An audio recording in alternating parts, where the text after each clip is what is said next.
brothers and sisters. It's great seeing you. Well, when Mama-san asked me to give a sermon, give a message about a month ago, I really didn't know what to talk about because I'm 23. I really don't have much experience compared to all of you, first generation, older generation that many of you are twice as old as I am, maybe even older. And, no offense. But, I mean, I've been to different countries, but most of you here have much more deeper experiences, both with God and with the community. But I would really like to share about my experience because that's what I know best. And I hope you draw some inspiration. I don't know if you'll learn something new, but if you could maybe just learn something new, or find something interesting or curious, or just use it as a meditation, that would be great.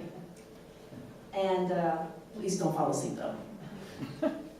So I'll go back to 2 weeks ago. I think it was 2 weeks ago when I went to Florida for spring break. Because after I got blessed to Tada, he's from Miami church community. I decided to, yeah, there's Tada right there. And I started going to church sometimes in Florida, maybe like for spring break, fall break. And it's really interesting to see different communities around, around the States, and also I've been to church communities in Russia and Korea because my parents were missionaries in those two countries. It was really interesting to see the Florida community as well. And it's a fascinating place because that place is full of second generation who are about my age. And it's very interesting also because when second generation get blessed there, instead of going out somewhere, going to, say, California where everyone wants to go, or to a different country, a different state, they tend to bring their partners to the, to Miami community. Even if that is a male partner or a female partner, husband or wife, it doesn't matter. They tend to bring their partners there to Miami, with the exception of Tyler, who's in Virginia right now. So it was very interesting for me to go there because it was a completely different community. It was, it's not as bright like here.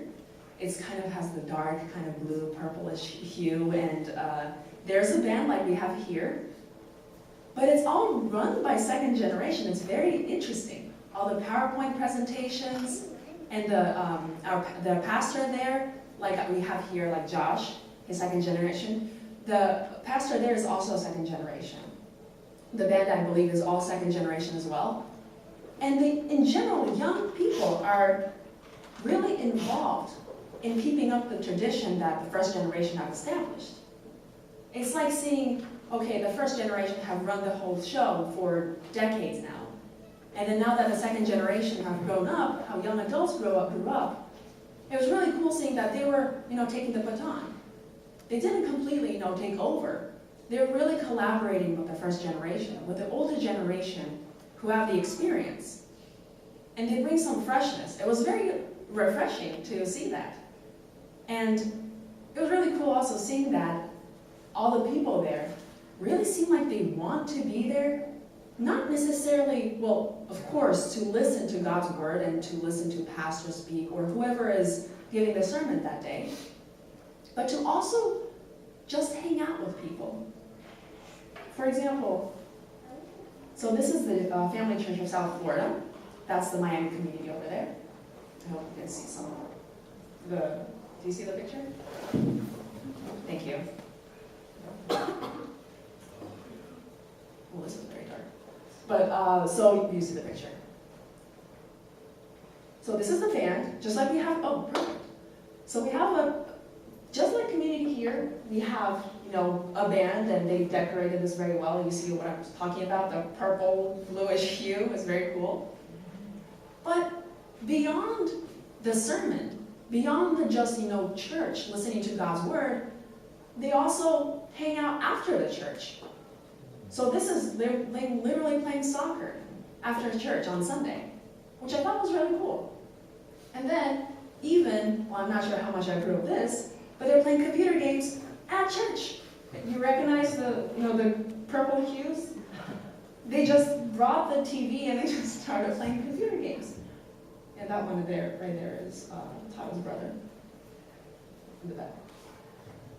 So I was wondering, what is community? This is the thing that I would like to introduce today, what I would like to share about. A community, something that is important not only to, it is important to all of us, but I would say especially important to young people, such as myself. And and I would like to share my own experience of community, what I have experienced so far. I would like to talk about the difference between my younger sister and me. I have a younger sister, her name is Sayaka. She is 18 years old, and she is in Korea. She is now a freshman at Somun University. And 2 months ago or so, she was texting me saying, oh, hey, I'm going to this 14-day workshop at Cheongpyeong. But the interesting part was that she said, I'm going there for fun with friends, just to hang out, to chill out.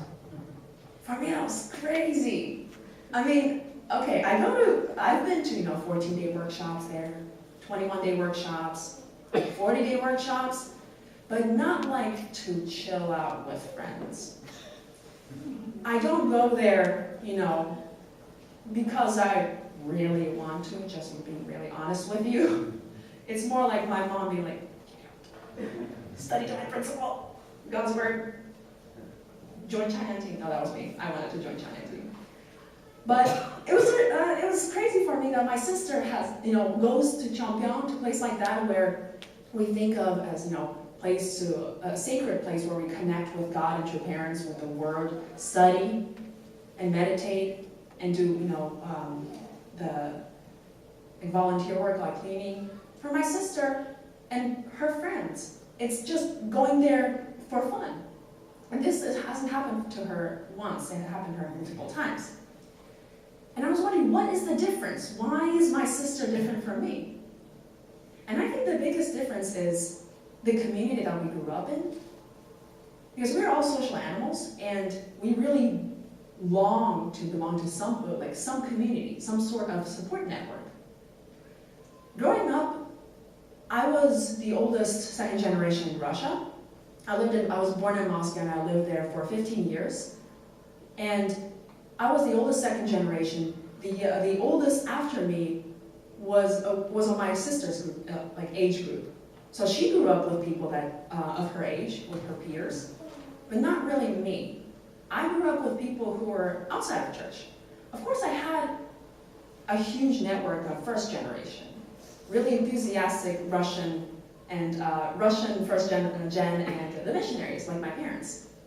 But it's a little bit different when you have people of your own age who understand where you're coming from, who received the similar education, who have gone through similar things. And it was very different. And after we moved to Korea even, there were a lot of second generation who had similar experience to me in terms of living with in families that believe in God and your parents, that practice their word and read on a daily basis, or maybe on Sundays.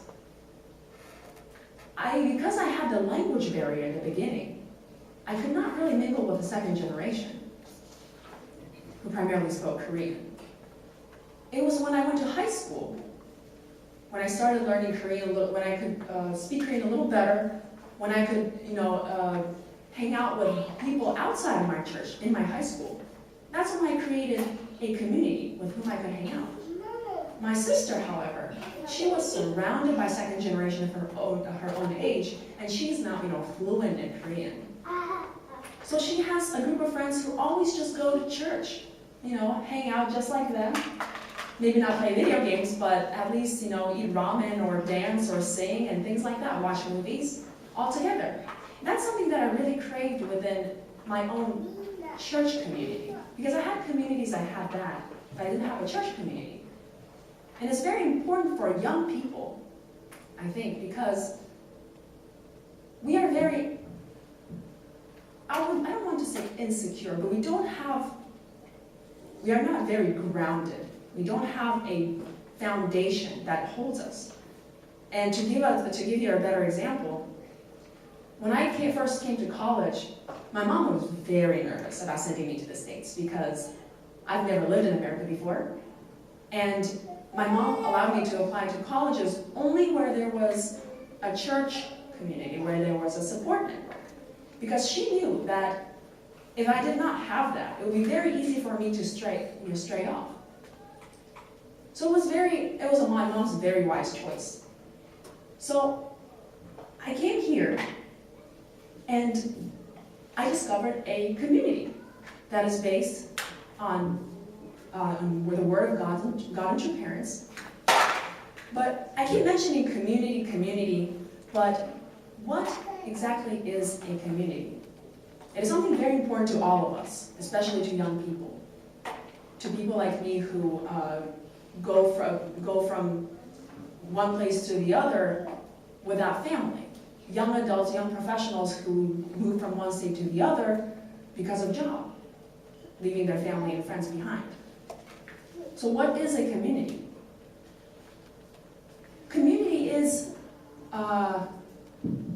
we can look at what your mother says, right here. All of us must create a community based on the culture of heart characterized by harmony and unity, with true parents and their true family at the center. So this is something very important in a community, specifically in a church community. This is a vertical community in a vertical sense. Without this core belief in true father, true mother, and true family, and most of all God, without that foundation, we are just simply a group of friends. We're a group of friends that are connected just because we like each other. We have a core mission. We have a certain goal in our life, and we all believe in something. That's what makes us a community. In a vertical sense, there has to be a core, something that ties all of us together, that brings us together. And that is, of course, the teachings of true father and true mother. But I think there's something more than that. Just like in Four Position Foundation, you have the vertical aspect, and you also have a horizontal aspect. Without that horizontal aspect, how are we different from simply an organization? Family Federation is an organization. Our church, in a general sense, is an organization. But is Durham Triangle Church really an organization? I don't know if I could really say that. I would like to say that we are a community, just like Benji mentioned in his prayer. So how are we different from an organization? It is the horizontal aspect that brings all of us together. And I would say that community, this is the vertical aspect, community based on the Word of God and true parents. The horizontal aspect of it, though, I think is sincere love, authentic care that extends to our daily lives. I think that is another core that really binds us together. We're something that makes a community, an organization, more warm and welcoming. And that is love, sincere love, authentic care that extends to our daily lives. To give you an example, again back to my personal life. When I was a freshman, I first came, it was overwhelming. There was lots of studying going on, lots of socializing. I had a lot of friends. But it really gets you when you're sick, right? There was one time when I was just laying in, I think I got flu or something, and I was laying in my bed for the whole weekend. I was not able to even move and get out of the bed. It was pretty miserable. And your friends, my friends, they were, busy doing their own stuff. During the weekend, that's when you catch up with all your homework, get some sleep. So, and no one is gonna go to Harris Teeter and get medication for you and take care of you. It was then Sunday, I remember very clearly, I got a message or a call from Mrs. Oyama, Caroline. And she said, oh, hey, Masha, are you going to church today? Do you want me to pick you up? And I told her the situation. I was too sick. I couldn't get out of the bed. And then she's like, okay. And then later after church, she just dropped by and she gave me a care package, like just a big bag full of canned soups and medication, so medicine and drinks and some goodies, fruits, just a big care package. And like I felt so good because as a young second generation who was away from family, 10,000 miles away from my family, having this connection, having someone that has your back, someone who is, going to take care of you when you're feeling bad. That was something very important to me, and I was really like, that moment, I remember I felt, wow, I'm so grateful that my mom told me to go to a place where there was a church community nearby. That was really important to me. And that kind, sincere love and authentic care that she gave me was something that really, stuck with me. Even now, I'm talking to you about it. But I think it's also important that in a community, you show love and care not only when someone is feeling bad, but also when you're feeling good. For example, one of the things I really enjoyed was the board game nights. So I remember when Gene Honeycutt, when he came back from California, the Honeycutt brothers, they just like, hey, let's go play games.